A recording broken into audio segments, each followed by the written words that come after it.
So I'm on here and I'm going to be cooking Eggroll bowls.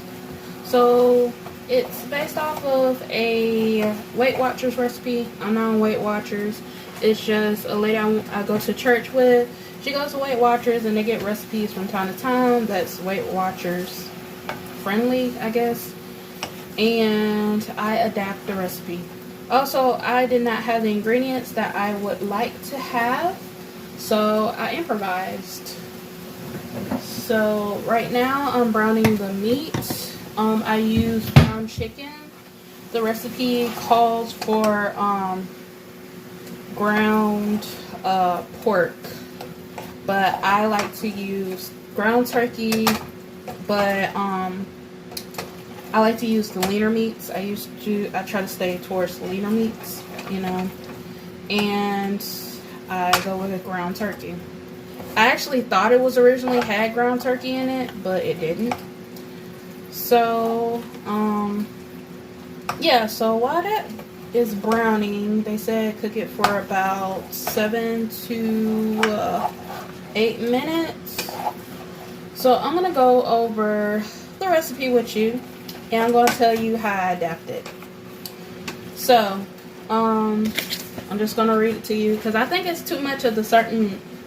I adapt it based on my taste, and like I said, I go towards the leaner meat. So, the recipe calls for 1 pound of ground pork, 6 large shallots chopped, 2 garlic cloves finely chopped, 1 tablespoon of finely chopped ginger, 3 tablespoons of soy sauce, 2 tablespoons of rice vinegar, 1 tablespoon of apricot preserve, and 1 tablespoon of toasted sesame seed oil, and 6 cups of packaged slaw. So basically what this is a deconstructed egg roll. So, it's basically the inside of what an egg roll has. You know, the egg roll has, like, you know, the cabbage and the meat and stuff cooked off in it with however they had seasoned it. So it's basically an egg roll without the fried breading on the outside. So, yeah. How I adapt it, like I said, I don't use pork. I use the leaner meats, leaner ground meats. I used ground turkey. But this time I used ground chicken because the ground chicken was cheaper and also it's still poultry. So, yeah. So that.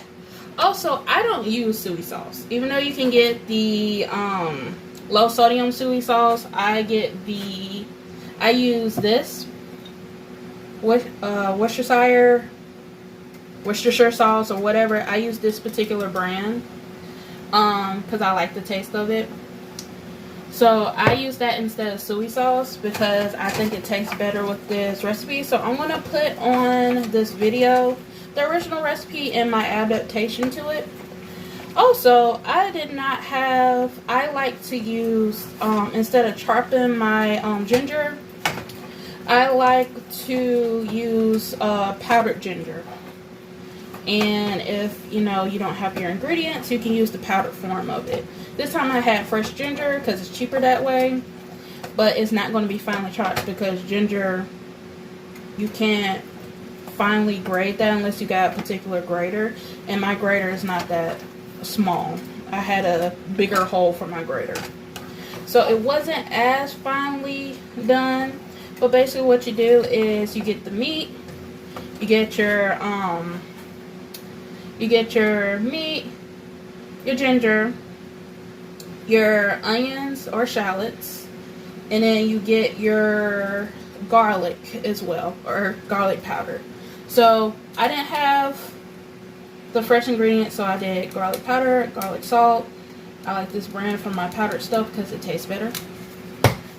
If you get like great value version of it, it tastes like you know, ramen noodle broth, but that's not the type of taste I'm looking for. I'm looking for an actual flavor of the actual vegetable that I am substituting it for.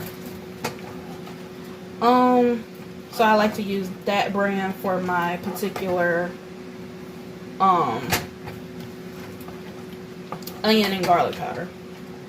So once you get done browning that meat, which I am almost done because I started cooking it right before I hopped on here, and it looks about done, but I am going to cook it a little bit more because it's not quite cooked completely like I like. And this time I had 2. Keep in mind I have 2 pounds of ground meat instead of 1. And also I adapted the recipe because when I originally ate it based on the recipe, sesame seed oil is strong. Like, you just need a little bit to where it doesn't overpower everything. So I had to tone down the sesame seed oil. I had to learn the hard way that that's entirely too much. And with me doing the Worcestershire sauce, or Worcestershire sauce, whatever you call it, with this one, it has vinegar in it already. And then you have the rice vinegar that you're adding in that. It's just going to be very vinegary, very citrusy, to where, you know, your stomach's going to be doing some stuff with all that acid. Or, you know, you're not really going to be full or satisfied for a long time because you have all that vinegar. So I toned down the vinegar and stuff. So what I did with my stuff is I cut the vinegar, cut into the vinegar rice portion with what the recipe says.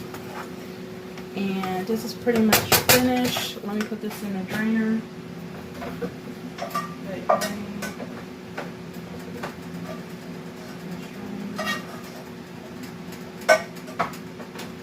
Okay, so while that's draining, I'm gonna go into also my food adventure with this one. So as you can know from my previous video, I know how to do like preservative stuff, jams, you know, pie fillings and stuff like that. So I usually buy Smucker's apricot, or it's a BAM something preserve, where if I want to do higher quality and better for you type preservative that's not as much, you know, bad stuff in it, even though it's like basically sugar and lemon and fruit and stuff like that. I just kind of want to be conscious of some of the ingredients I cook with. So it was cheaper to do it myself, and I already know how to do the stuff. Apricots was not at the store. I thought of doing nectarines because it's kind of in that family, but what I did was I got mangoes instead.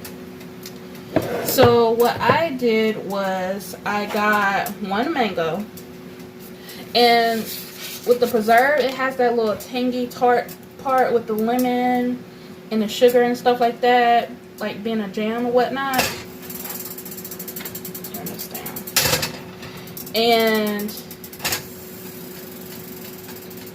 with it being like that, I put more lemon than sugar for this. Also, mangoes are naturally sweet anyways.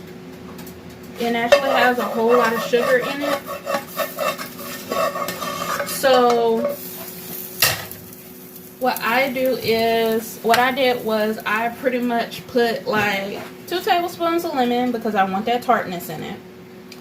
I put 1.5 tablespoons of sugar so that it can be tart but still have that sweetness in it. And I was surprised, I never done mango jam or mango preserve, but basically all you need is sugar with my taste, because I want that tartness in it.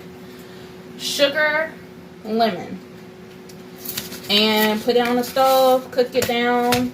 I had a few chunks in it, but I had some that I finally chopped to where it does make its own like syrupy consistency, a little bit softer.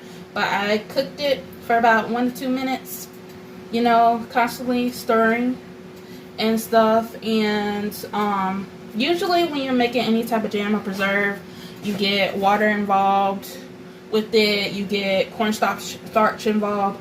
But for some weird reason, mangoes, all you need is lemon and sugar, and you're good. And also, I constantly was stirring because sugar can caramelize, and I did not want it to be caramelized. I wanted a jam, not a caramel, because that would not work out with this. So we're gonna see how that works. So I'll be right back after I get done cooking, and I'm gonna give you a verdict.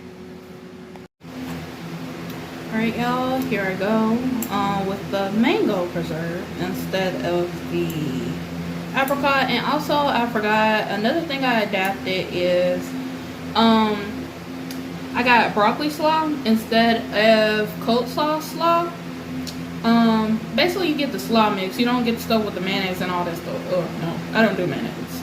But you just get the vegetables that come with it.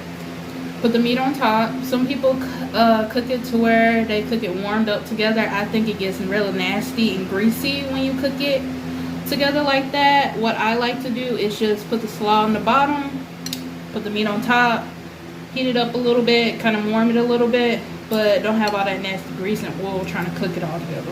So yeah, so here we go. A little bit of meat, a little bit of mango, as you see. Let's see here.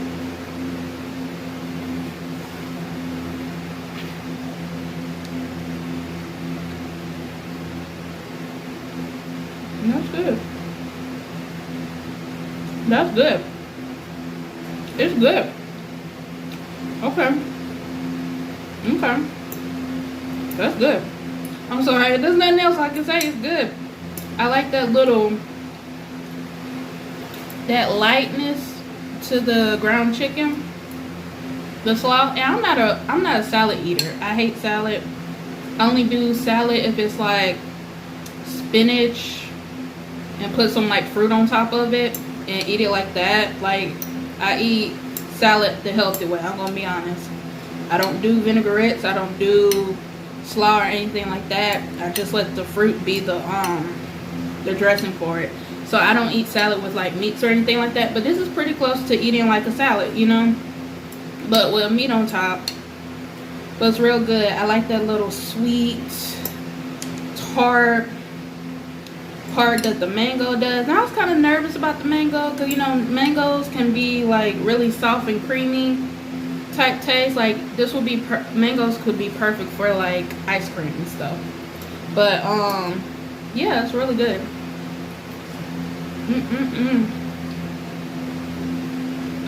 I like it. I like it.